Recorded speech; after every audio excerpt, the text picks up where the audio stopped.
Good morning. I am still finishing some of the other recordings for some of the other books that are out there, but I wanted to start a new one this morning for any students looking for something a little bit different. And honestly, because I'm excited to read it. I've never read it before, so I may fumble a little in the reading, and I'm trying to get to a comfy spot, so my camera may shake a little. But this morning we are going to start Escape from Mr. Lemoncello's Library by Chris Grabenstein. And thank you so much to Chris for giving us allowing us the rights to read this aloud. So I'm going to start recording this today. I'm going to do probably 2 chapters at a time. So the clips may be a little bit longer, and feel free to pause and come back and start over.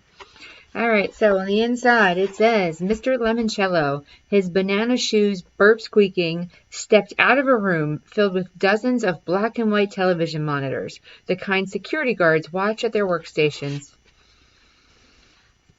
Ladies and gentlemen, thank you for joining us on this grand and auspicious day. Today I am pleased to announce the most marvelously stupendous game ever created, Escape from Mr. Lemoncello's Library. The entire library will be the game board. Your children will be the game pieces. The winner will become famous all over the world. All right. Chapter 1. This is how Kyle Keeley got grounded for a week. First, he took a shortcut through his mother's favorite rose bush. Yes, the thorns hurt, but having crashed through the brambles and trampled a few petunias, he had a 5-second jump on his oldest brother, Mike.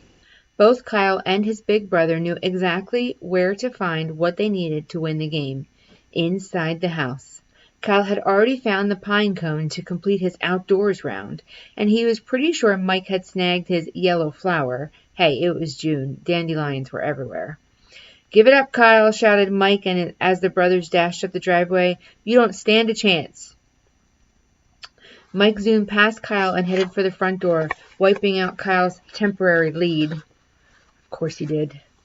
17-year-old Mike Keeley was a total jock, a high school superstar. Football, basketball, baseball, if it had a ball, Mike Keeley was good at it. Kyle, who was 12, wasn't the star of anything. Kyle's other brother, Curtis, who was 15, was still trapped over in the neighbor's yard dealing with their dog. Curtis was the smartest Keeley, but for his outdoors round, he had pulled the always unfortunate your neighbor's dog's toy card. Any dog card was basically the same as a lose a turn. As for why the 3 Keeley brothers were running around their neighborhood on a Sunday afternoon, like crazed lunatics grabbing all sorts of wacky stuff, well, it was their mother's fault. She was the one who suggested, if you boys are bored, play a board game. So Kyle had gone down into the basement and dug up one of his all-time favorites, Mr. Lemoncello's indoor-outdoor scavenger hunt. It had been a huge hit for Mr. Lemoncello, the master game maker. Kyle and his brothers had played it so much when they were younger, Mrs. Keeley wrote to Mr. Lemoncello's company for a refresher pack of clue cards. The new cards listed all sorts of different bizarro stuff you needed to find, like an adult's droopy underpants, 1 dirty dish, and a rotten banana peel. At the end of the game, the losers had to put everything back exactly where the items had been found. It was an official rule printed inside the top of the box and made winning the game that much more important. While Curtis was stranded next door trying to talk the neighbor's Doberman Twinkie out of his favorite tug toy, Kyle and Mike were both searching for the same 2 items because for the final round, all players were given the same riddle card. That day's riddle, even though it was a card Kyle had never seen before, had been extra easy. Find 2 coins from 1982 that add up to 30 cents, and one of them cannot be a nickel. Duh! The answer was a quarter and a nickel because the riddle said only one of them couldn't be a nickel. So to win, Kyle had to find a 1982 quarter and a 1982 nickel. Also easy. Their dad kept an apple cider jug filled with loose change down in his basement workshop. That's why Kyle and Mike were racing to get there first. Mike bolted through the front door. Kyle grinned. He loved playing games against his big brothers. As the youngest, it was just about the only chance he ever got to beat them fair and square. Board games leveled the playing field. You needed a good roll of the dice, a lucky draw of the cards, and some smarts. But if things went your way and you gave it your all, anyone could win. Especially today, since Mike had blown his lead by choosing the standard route down to the basement. He'd go through the front door, tear to the back of the house, bound down the steps, and then run to their dad's workshop. Kyle, on the other hand, would take a shortcut. He hopped over a couple of boxy shrubs and kicked open the low-to-ground casement window. He heard something crackle when his tennis shoe hit the pane, but he couldn't worry about it. He had to beat his big brother. He crawled through the narrow opening, dropped to the floor, and scrabbled over to the workbench, where he found the jug, dumped out the coins, and started sifting through a sea of pennies, nickels, dimes, and quarters. Score! Kyle quickly uncovered a 1982 nickel. He tucked it into his shirt pocket and sent pennies, nickels, and dimes skidding across the floor as he concentrated on quarters.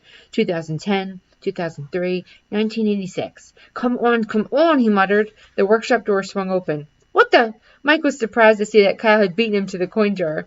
Mike fell to his knees and started searching for his own coins just as Kyle shouted, "Got it!" and plucked a 1982 quarter out of the pile. "What about the nickel?" demanded Mike. Kyle pulled it out of his shirt pocket. "You went through the window?" said a voice from outside. It was Curtis, kneeling in the flower beds. "Yeah," said Kyle. "I was going to do that. The shortest distance between 2 points is a straight line." "I can't believe you won," moaned Mike, who wasn't used to losing anything.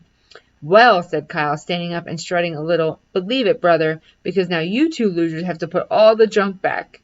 "I am not taking this back to Twinkie," said Curtis. He held up a very slimy, knotted rope. "Oh, yes, you are," said Kyle, "because you lost." "Oh, sure, you thought about using the window." Kyle," mumbled Curtis, "you might want to shut up." "What? Come on, Curtis, don't be such a sore loser, just because I was the one who took the shortcut and kicked open the window and—" "You did this, Kyle?" A new face appeared in the window. Their dad's. "Heh heh heh," chuckled Mike behind Kyle. "You broke the glass?" Their father sounded ticked off. "Well, guess who's going to have to pay for the window to be replaced?" That's why Kyle Keeley had 50 cents deducted from his allowance for the rest of the year and got grounded for a week. Chapter 2. Halfway across town, Dr. Yanina Zinchenko, the world-famous librarian, was walking briskly through the cavernous building that was only days away from its gala grand opening. Alexandria's new public library had been under construction for 5 years. All work had been done with utmost secrecy, under the tightest possible security. One crew did the exterior renovations on what had once been the small Ohio City's most magnificent building, the Gold Leaf Bank. Other crews, carpenters, masons, electricians, and plumbers, worked on the interior. No single construction crew stayed on the job longer than 6 weeks. No crew knew what any of the other crews had been or would be doing.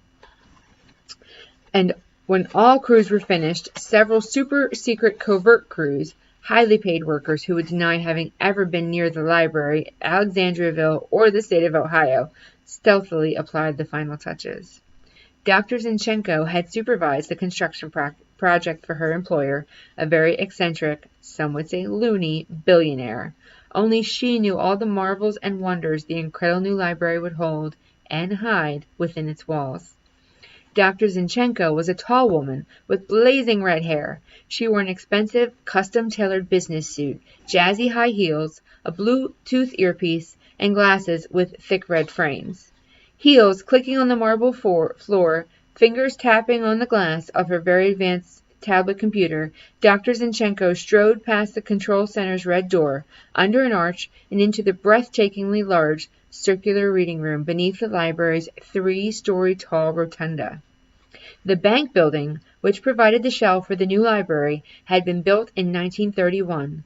With towering Corinthian columns, an arched entryway, lots of fancy trim, and a mammoth shimmering gold dome, the building looked like it belonged next door to the triumphant memorials in Washington, D.C., not on the small Ohio town's quaint streets.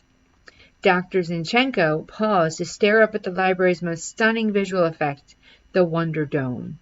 10 wedge-shaped, high-definition video screens, as brilliant as those in Times Square, lined the underbelly of the dome like so many orange slices.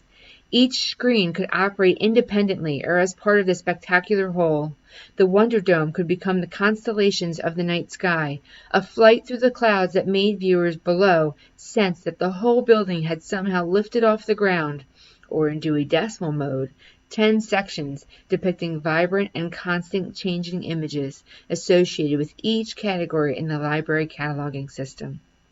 I have the final numbers for the fourth sector of the Wonder Dome in Dewey mode, Dr. Zinchenko said into her Bluetooth earpiece. 364.1092. She carefully over-enunciated each word to make sure the video artist knew what specific numbers should occasionally drift across the fourth wedge amid the swirling social sciences montage featuring a floating judge's gavel, a tumbling teacher's apple, and a gentle snowfall of holiday icons. The numbers, however, should not appear until 11 a.m. Sunday. Is that clear? Yes, Dr. Zinchenko, replied the tinny voice in her ear.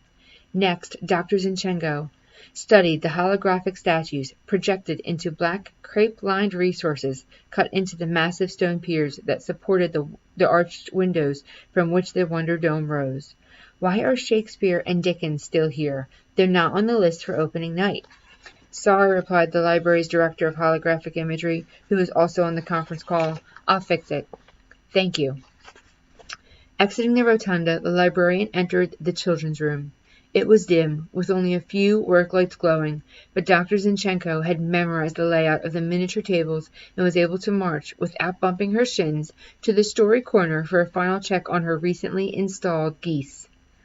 The flock of 6 audio-animatronic goslings, fluffy robots with ping-pongish eyeballs, created for the new library by Imagineers who used to work at Disney World, stood perched atop an angled bookcase in the corner.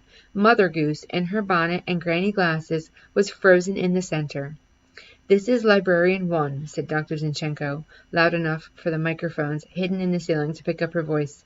Initiate storytime sequence. The geese sprang to mechanical life. Nursery rhyme. The geese honked out Ba Ba Black Sheep in 6-part harmony. Treasure Island. The birds yo-hoed their way through 15 men on a dead man's chest. Dr. Zinchenko clapped her hands. The rollicking geese stopped singing and swaying. One more, she said. Squinting, she saw a book sitting on a nearby table. Walter the Farting Dog. The 6 geese spun around and farted, their tail feathers flipping up in sync with the noisy blast. Excellent. End story time. The geese slumped back into their sleep mode. Dr. Zinchenko made one more tick on her computer tablet. Her final punch list was growing shorter and shorter. This, which was a very good thing. The library's grand opening was set for Friday night. Dr. Z and her army of associates had only a couple days left to smooth out any kinks in the library's complex operating system. Suddenly, Dr. Zinchenko heard a low, rumbling growl. Turning around, she was eyeball to icy blue eyeball with a very rare white tiger. Dr. Zinchenko sighed and touched her Bluetooth earpiece. Miss G, this is Dr. Z. What is our white Bengal tiger doing in the children's department? I see. Apparently there was a slight misunderstanding. We do not want him permanently positioned near the Jungle Book. Check the call number. 599.757. Right. He should be in zoology. Yes, please. Right away. Thank you, Miss G. And like a vanishing mirage, the tiger disappeared.